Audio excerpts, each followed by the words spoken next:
Oh, he's wilding right now. Bing is going down. Police, everybody. New York City undercovers is going wow, homie. We about to get into that and a whole lot more. Pop. Thank you for tuning in. We're popping. We in the building. Gang, gang. Woo! Yo, check this out, bro. Holy snap. Bing. They wildin', my dude. Chill out. Pop. Holy snap. Bing. Yo, what's up? How's everybody doing? New York City, undercover cops, the setup, what they've been doing to our peoples is out of control. But first of all, check this out. Always keep in mind, right? When you make content, when you make videos, whatever you do on social media, right? When it comes to social media, cops, internal affairs, whatever it is. Because some of these dudes are turning internal affairs, you heard? No one can disrespect you, for sure not me, if they not reachable, you heard? So we gotta relax sometimes, you heard? And understand that no one in life can disrespect you. They unreachable, you heard? Some of these dudes claim gang gang, and where they live at, there's Amish people, you heard? There's pilgrims where they at. They not in New York City, you heard? These are facts. They not out here with us. Facts. They claim it, but they not that. Fact talk, you heard? Shout out to everybody, though. My name is Warpath. This on the Lockout. Bing. What up? I see you. I see you. That's what's up. Ping, ping, ping, ping. Yo, you gonna tell me no that these undercover cops ain't been violating our peoples for years? This been going on, son. This ain't nothing new.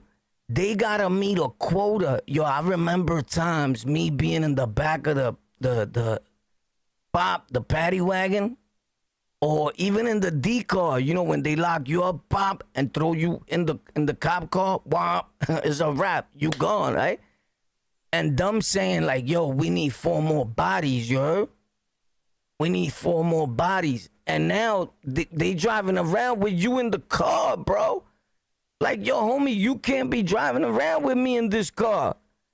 Like, people, all right, one thing about so-called hood or street dudes, immediately we see a dude in the car with the cops, we be like, yo, some was ratting. You heard? Like, people label you quick. You heard? Real quick. Meanwhile, these dudes is trying to meet their quota. You know how many people had to explain or get themselves out of a situation because these dudes decided they want to drive around all around Harlem with the dude? They did that with me in Harlem, so that's why it came to my head when I was living in Harlem. For those of you that know my story or that know me in real life, no, I lived in every borough. Facts. I was living in Harlem, and I had a spot. We was popping on 116, 2nd and 3rd, where Sin City was at. If you know, you know. If you don't know, then you don't know. Sin City is not a block. It's not a building. You heard? It's the pop, the logo. You heard? Sin City. So, Sin City was a money-getting crew, and I was getting bread with them in Harlem. So I come outside, bing, I got like 150 guaps, right? Boom. That's a little change for somebody that never been in the dritter game. Like, if you ain't never been involved, right? For me, it was light, but they had just raided not too long ago, and this is what I was saying the other day. So I decide my shorty at the moment, she's not my shorty no more, is my firstborn's mom's. They live in Brooklyn now, but they from the Bronx. That's how I lived in the Bronx at one time, right? So boom. She lived in Harlem, then moved to the Bronx. She's originally from Harlem. Pop. So anyway, a lot of people know them. They wild girls. You heard? Facts. So anyway, bing. we got the baby. One of my sons is little. So she want to be following behind me. Like, you know, your shorty, she want to go where you go. She was like my road dog, but we got the baby and I got all this work. So I said, yo, she got bagged with me a few times and she held it down more than dudes, bro. That's why I be knowing, you heard? So it's a era like we straight hard body, we flagging, we gang, hard body, Harlem. There's a war going on outside, boo, but I'm getting to the bag like always. Boom. So I said, yo, you should take the baby upstairs. She's like, oh my God, I don't want to walk back all the way. I said, take him upstairs, bro. So we was already walking to 116 from Jefferson Projects. You get it? Because they live in Jeff, the family. And I used to stay there in Jeff, right? Boom. I lived in Carver. I got money on 109 in Lexington, 116, 110 in Lex, 125, 119, second and third with the Viejo Cocoy. That's where the dudes from Taino Towers, from Purple City, Boo Black in them, that story that I be telling from C74, where, boy, they took my man's sneakers and they were purple and I got them back from him. I got them from the dude from Harlem, Boo Black in them. I don't know if Boo was the one that took his sneakers. Yeah, he said he was down with it. Yeah, so when I went C74, I stepped to Boo, and he's the one that got me the sneakers back. I wasn't even in the house, like, not even 3 minutes. I had my man's sneakers back. Like, there's a dude from my neighborhood. You feel me? I didn't know nobody in the house. I got there, 5 minutes later, I had the sneakers, the whole phone. This is when the phones go straight out. The phones are straight. You heard? There's no PIN number. It's none of that. It's straight out. And I was on some shit like, I'll kill you for that phone, you heard? Facts. And people knew that when I went in that house, in the 4 building or any building, like, boys coming for that phone. These are facts. So, boom. And the dude that they took his sneakers, I gave him 45 minutes on the phone. Shout out to Super Dave. Super Dave is from Spencer. I said this story probably, I think, a while back. But I heard somebody mention something about Spencer the other day and Super Dave. Super Dave, respectfully, because he gets tight. But he got like the little ears, you heard? Yeah, I seen him in the street too, because I be going that way by Franklin. You know, the C train, the A train and all that. Facts. Bergen. All that. I go through there when I'm going to like to Guanas, but I stop there first. You know what I mean? Boom. And then I go to the project by Hoyt over there in Skimmerhole where Jay-Z said he had the spot and the stash spot and all that. That's why I'm telling you, like, when I said that about the whole Jay-Z thing, is like, damn, how they was right here. Like, we chilled right in front of that store. And the building is right, like, I stand right here. The building is right behind me. I ain't never seen nobody go stash nothing in there. I would have took it. I would have stuck them up in the hallway. These are facts. And the bro, Steve-O, his stash house was on that same block. That's how I went there, behind King Steve. Like, you feel me? Like, I don't get that story with Jay-Z, but I guess, I don't know, bro. You be surprised how people be working somewhere and you don't even know, right? You think you're aware of everything, but you're really not. But I don't know how that shit passed by me like that. I'm there every day in front of Sam's Deli. Whoever knows that hood knows the hood. The 50s, where they used to sell the 50-cent Lucy's at and all that. Sam's, as soon as you get off on Hoyt and Skimmerhall, pop, the little store there. You know, where you go get your EBT card. That's the block where we used to be on Hard Body. You get it? The courts is down the block. The Skimmerhall court building, all that. Like, I don't get it how he said he was on State Street and we used to chill right on State Street. State Street is a dead-ass block. But we used to take the Custies and have them cross Atlantic and meet us on State because it's so dead. You feel me? But then again, it could have happened because we would chill there like kind of hard and then we'll leave it alone for a minute because the dude in the store be acting up like, yo, y'all making it high. He deals a lot with police. A lot of cops go in there. So I was always the type of dude that we be bubbling right in their face. You heard? We always felt like they not gonna expect that. And I'm probably thinking that's how Jigga and them felt too. You heard? They still kick Steve's door down and all that. You heard? That didn't work. But it worked for a minute, because that's a dead area. You feel me? Until you get to like Guanas, then it gets, you feel me? You start seeing people. Boo, but while you on Atlantic, State, and the back and all that, you see white folks a lot. And the blacks or the Hispanics that you see, respectfully, they like regular civilians. Like when I walk through there or you walk through there, we gonna stand out. You get it? Like a street thug. Like a loser. Sally, let's cross the street. There's some losers there with new error hats. They say NY. You get it? So it's just bugged out. But anyway, I was watching this like undercover shit and the things that they do. You know how many times that happened to me? And I seen this lady, she worked for the Department of Education. She hopped the train the other day and it was on the newspaper. I don't know if you've seen that. Boom, like I've always been big on the news, the newspaper. I've always, bro, in jail, in prison, anywhere, I would knife you for that paper. Ask anybody. Yo, I didn't even have to go get the paper. The inmates will bring me my paper. These are facts. I never lie. You never seen a dude that's from New York City, the boroughs, that's reachable, that could tell you or dare say, boy is capping, he's lying. I was locked up with him. None of that happened. You get it? And I've been saying the same shit. I was the man every jail I went to, every house, all that. Doing what I want to do. Facts. And ain't nobody could say no. You feel me? They could hate and not say nothing at all. You heard? They like, yo, he ain't even lying though. You heard? And then if a nigga say he was with me in my house, and I don't you must have been quiet, my dude, because I don't remember you. You heard? You was probably in your cell 24 hours on your bunk. One time, one dude did come up. He went on somebody else's show and he said, he wasn't even with the Spanish dudes. He was running with the Morenos.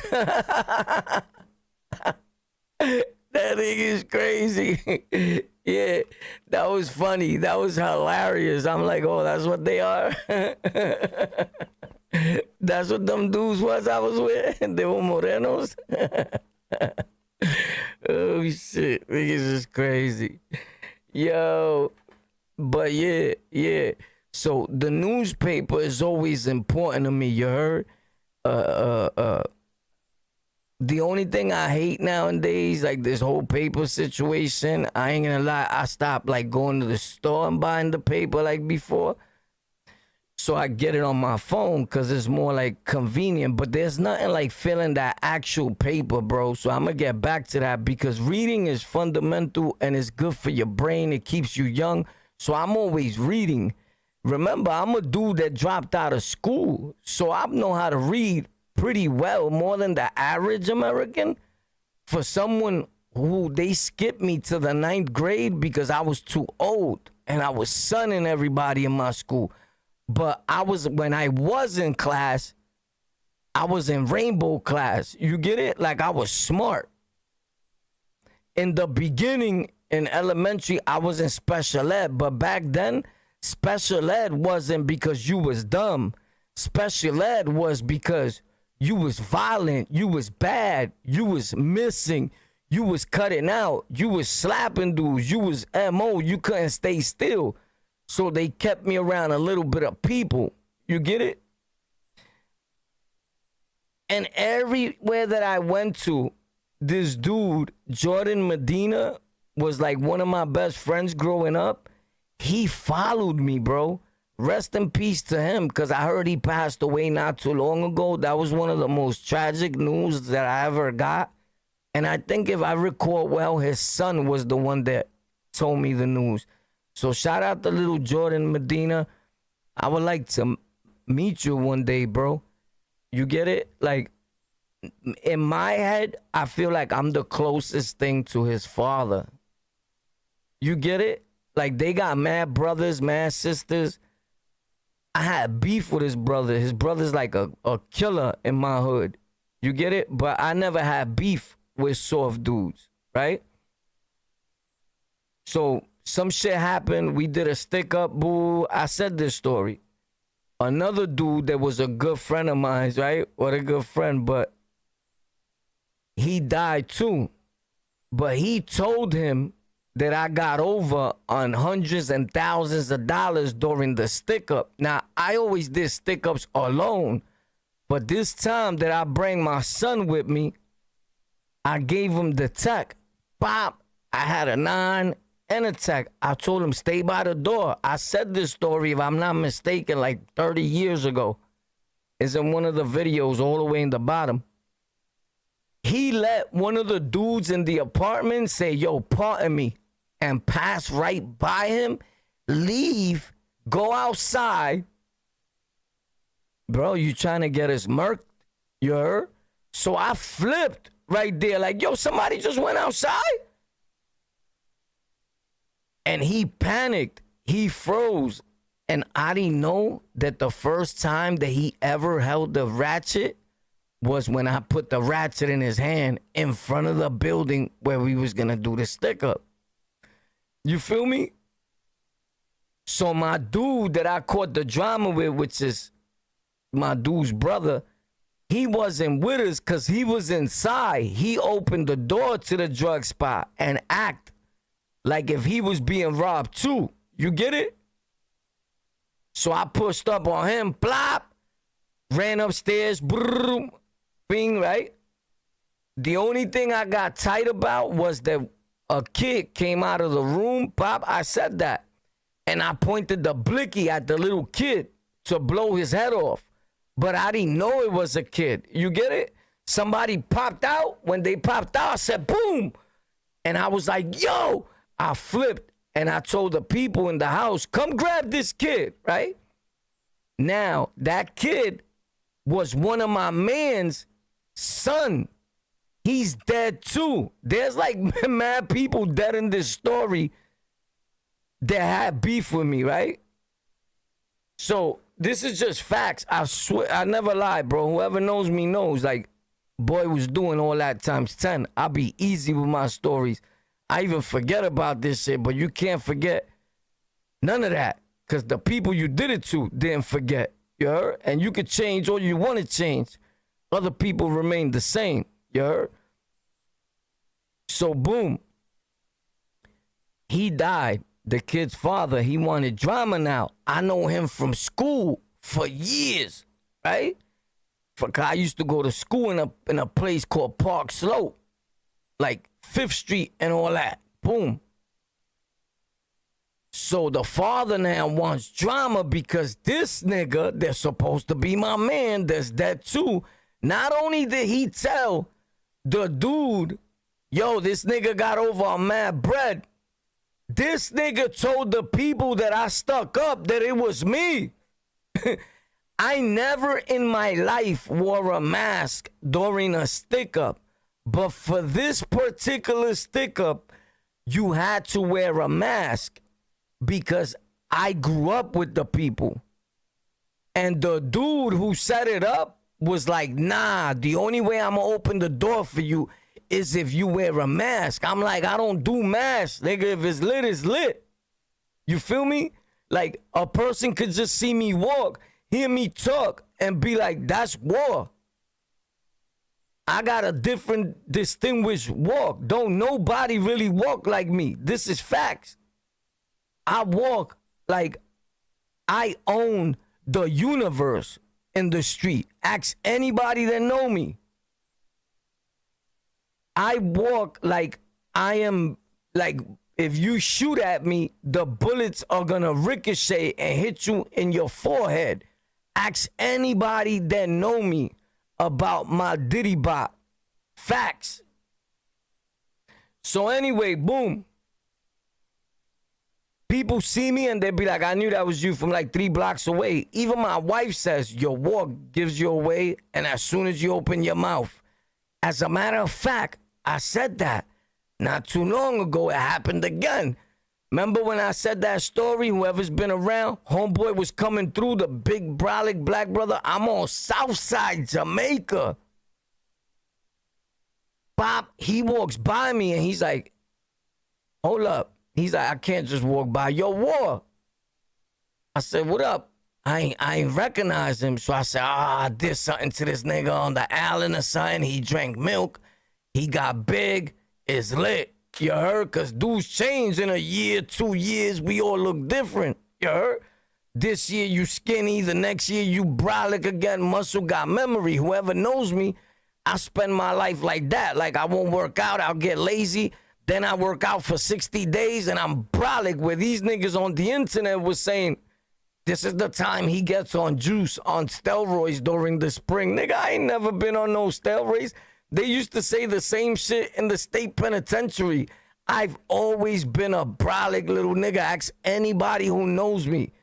Anybody that's around me, I always been in shape motherfucker. Whether I was dipping and dabbing or not, nigga, I always been the man, and I always had size, and I always would drop you in 2.5 seconds. These are facts. Ask anybody that really know me. Facts. So boom. Homeboy's like, yo, War, what up? Boom. I said, he's like, yo, I F with your channel. Boo. Bing. So now he's like, I'm like, how you knew it was me? I had my back turned. And I think I had it was like covert. He was like, your voice. Word. Son said your voice.